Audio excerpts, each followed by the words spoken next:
ቁማር እንጫወት በደስታ እንደምወደው ሲነግረው ሊረዳኝ ሲገባ በእኔ መቋመር በፈለጉ ምን ይባላል?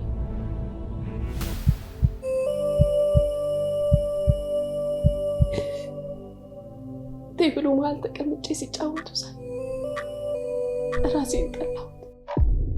አንቺን የቀረብኩሽ በእሷ ምክንያት ነው። ግን ክፉ ነህ። እስከ መቼ ነው ይህን ነገር ደብቀን ልታቆይ ያሰብከው? የመጣሁት ካሜራው ላይ ደም ስላየው ነው። ፍቅር የልጅነት ስሜት ነው ሲል አሰበ ደስታ። ልጅነት እውነት ነው። ስሜት ደግሞ የማይዙት የማይቆጣጠሩት። ፍቅር የማይዙት የማይቆጣጠሩት እውነት ነው። ከተሰማህ ሊክዱት የማይችል ከሌለ የማይፈጥሩት ሊያስመስሉት የማይቻል እውነት።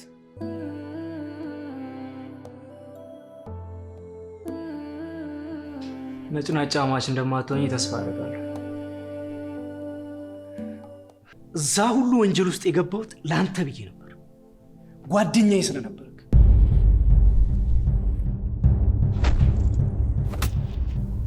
ነገሮች ከመበላሸታቸው በፊት መድረስ አለብን።